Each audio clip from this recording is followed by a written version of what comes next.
अध्याय 7। तब महायाजक ने पूछा, क्या ये बातें यूं ही हैं? उसने कहा, हे भाइयों और पितरों, सुनो।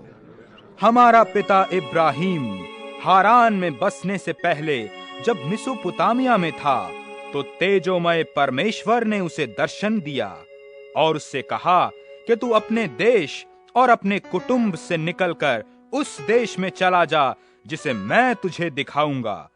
तब वो कसदियों के देश से निकलकर हारान में जा बसा और उसके पिता की मृत्यु के बाद परमेश्वर ने उसको वहां से इस देश में लाकर बसाया जिसमें अब तुम बसते हो, और उसको कुछ मीरास बरन पैर रखने भर की भी उसमें जगह ना दी, परंतु प्रतिज्ञा की कि मैं ये देश तेरे बाद तेरे वंश के हाथ कर दूंगा।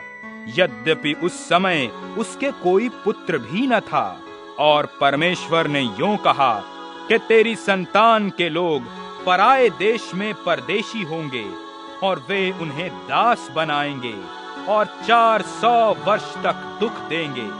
फिर परमेश्वर ने कहा, जिस जाति के वे दास होंगे उसको मैं दंड दूंगा, और इसके बाद वे निकलकर इसी जगह मेरी सेवा करेंगे।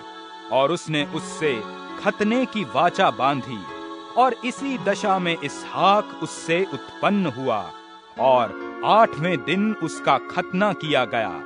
और इसहाक से याकूब, और याकूब से 12 कुलपति उत्पन्न हुए। कुलपतियों ने यूसुफ से डाह करके उसे मिस्र देश जाने वालों के हाथ बेचा, परंतु परमेश्वर उसके साथ था और उसे उसके सब क्लेशों से छुड़ाकर मिस्र के राजा फिरौन के आगे अनुग्रह और बुद्धि दी, और उसने उसे मिस्र पर और अपने सारे घर पर हाकिम ठहराया। तब मिस्र और कनान के सारे देश में अकाल पड़ा, जिससे भारी क्लेश हुआ, और हमारे बाप दादों को अन्न नहीं मिलता था।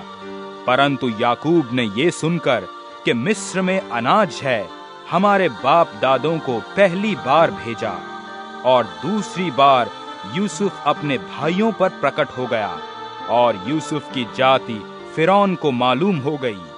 तब यूसुफ ने अपने पिता याकूब और अपने सारे कुटुंब को, जो 75 व्यक्ति थे, बुला भेजा। तब याकूब मिस्र में गया, और वहां वो और हमारे बाप दादे मर गए, और वे शिकिम में पहुंचाए जाकर उस कब्र में रखे गए जिसे इब्राहिम ने चांदी देकर शिकिम में हमोर की संतान से मोल लिया था। परंतु जब उस प्रतिज्ञा के पूरे होने का समय निकट आया जो परमेश्वर ने इब्राहिम से की थी, तो मिस्र में वे लोग बढ़ गए, जब तक कि मिस्र में दूसरा राजा न हुआ जो यूसुफ को नहीं जानता था। वे बहुत हो गए। उसने हमारी जाति से चतुराई करके हमारे बाप दादों के साथ यहाँ तक दुर्व्यवहार किया कि उन्हें अपने बालकों को फेंक देना पड़ा कि वे जीवित न रहें। उस समय मूसा उत्पन्न हुआ, जो बहुत ही सुंदर था। वो 3 महीने तक अपने पिता के घर में पाला गया, परंतु जब फेंक दिया गया तो फिरौन की बेटी ने उसे उठा लिया और अपना पुत्र करके पाला। मूसा को मिस्रियों की सारी विद्या पढ़ाई गई, और वो बातों और कामों में सामर्थी था। जब वो 40 वर्ष का हुआ तो उसके मन में आया कि मैं अपने इस्राएली भाइयों से भेंट करूं। उसने एक व्यक्ति पर अन्याय होते देखकर उसे बचाया, और मिस्री को मारकर सताए हुए का पलटा लिया। उसने सोचा कि मेरे भाई समझेंगे कि परमेश्वर मेरे हाथों से उनका उद्धार करेगा, परंतु उन्होंने न समझा। दूसरे दिन जब ये आपस में लड़ रहे थे तो वो वहां आ निकला, और ये कह के उन्हें मेल करने के लिए समझाया कि हे पुरुषों, तुम तो भाई भाई हो, एक दूसरे पर क्यों अन्याय करते हो? परंतु जो अपने पड़ोसी पर अन्याय कर रहा था, उसने उसे ये कहकर हटा दिया कि तुझे किसने हम पर हाकिम और न्यायी ठहराया है? क्या जिस रीति से तूने कल मिस्री को मार डाला, मुझे भी मार डालना चाहता है? ये बात सुनकर मूसा भागा और मिद्यान देश में परदेशी होकर रहने लगा और वहां उसके 2 पुत्र उत्पन्न हुए। जब पूरे 40 वर्ष बीत गए तो एक स्वर्गदूत ने सीनै पहाड़ के जंगल में उसे जलती हुई झाड़ी की ज्वाला में दर्शन दिया। मूसा ने उस दर्शन को देखकर अचंभा किया। जब देखने के लिए वो पास गया तो प्रभु का ये शब्द हुआ कि मैं तेरे बाप दादों इब्राहिम, इसहाक और याकूब का परमेश्वर हूं। ये सुन मूसा कांप उठा, यहां तक कि उसे देखने का हियाव न रहा। तब प्रभु ने उससे कहा, अपने पांवों से जूती उतार ले, क्योंकि जिस जगह तू खड़ा है वो पवित्र भूमि है। मैंने सचमुच अपने लोगों की जो मिस्र में हैं दुर्दशा देखी है। उनकी आह और उनका रोना सुन लिया है, इसलिए उन्हें छुड़ाने के लिए उतरा हूं। अब आ, मैं तुझे मिस्र में भेजूंगा।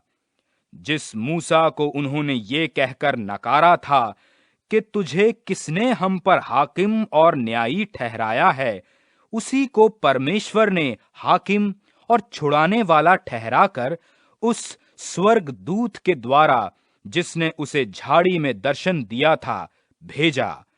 यही व्यक्ति मिस्र और लाल समुद्र और जंगल में 40 वर्ष तक अद्भुत काम और चिन्ह दिखा दिखाकर उन्हें निकाल लाया। ये वही मूसा है जिसने इस्राएलियों से कहा कि परमेश्वर तुम्हारे भाइयों में से तुम्हारे लिए मुझसा एक भविष्यद्वक्ता उठाएगा।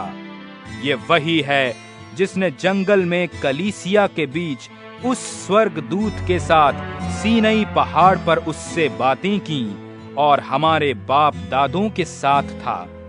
उसी को जीवित वचन मिले कि वो हम तक पहुंचाए, परंतु हमारे बाप दादों ने उसकी मानना न चाहा, वरन उसे हटाकर अपने मन मिस्र की ओर फेरे और हारून से कहा, हमारे लिए ऐसे देवता बना जो हमारे आगे आगे चलें, क्योंकि ये मूसा जो हमें मिस्र देश से निकाल लाया, हम नहीं जानते उसे क्या हुआ।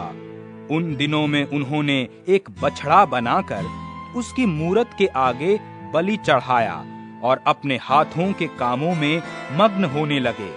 सो परमेश्वर ने मुंह मोड़कर उन्हें छोड़ दिया कि आकाश गण पूजें, जैसा भविष्यद्वक्ताओं की पुस्तक में लिखा है कि हे इस्राएल के घराने, क्या तुम जंगल में 40 वर्ष तक पशु बलि और अन्न बलि मुझी को चढ़ाते रहे?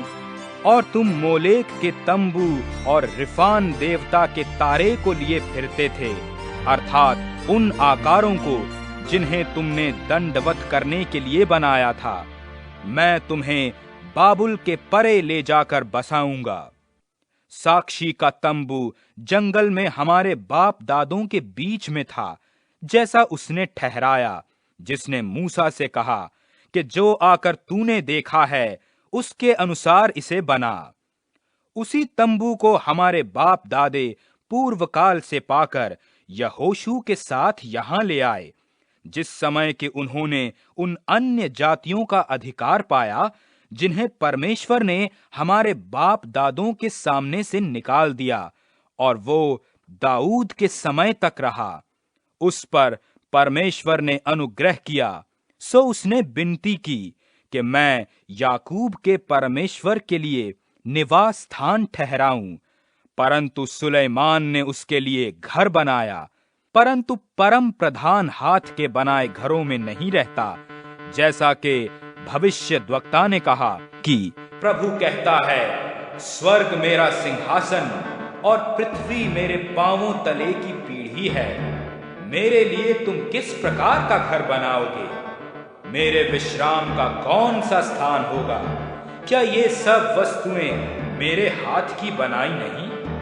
हे हठीले और मन और कान के खतना रहित लोगों, तुम सदा पवित्र आत्मा का सामना करते हो।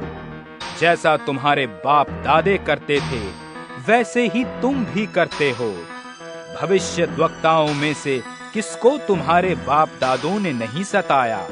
उन्होंने उस धर्मी के आगमन का पूर्व काल से संदेश देने वालों को मार डाला।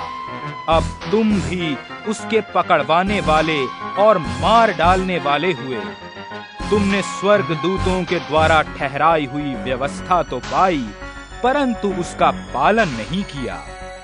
ये बातें सुनकर वे जल गए और उस पर दांत पीसने लगे। परंतु उसने पवित्र आत्मा से परिपूर्ण होकर स्वर्ग की ओर देखा और परमेश्वर की महिमा को और यीशु को परमेश्वर की दाहिनी ओर खड़ा देखकर कहा, देखो, मैं स्वर्ग को खुला हुआ और मनुष्य के पुत्र को परमेश्वर की दाहिनी ओर खड़ा हुआ देखता हूँ। तब उन्होंने बड़े शब्द से चिल्लाकर कान बंद कर लिए और एक चित्त होकर उस पर झपटे और उसे नगर के बाहर निकालकर पत्थरवाह करने लगे। और गवाहों ने अपने कपड़े शाऊल नाम एक जवान के पांवों के पास उतार रखे और वे स्तिफनुस को पत्थरवाह करते रहे। और वो ये कहकर प्रार्थना करता रहा कि हे प्रभु यीशु, मेरी आत्मा को ग्रहण कर। फिर घुटने टेक कर ऊंचे शब्द से पुकारा, हे प्रभु, ये पाप उन पर मत लगा। और ये कहकर सो गया। शाऊल उसके वध में सहमत था।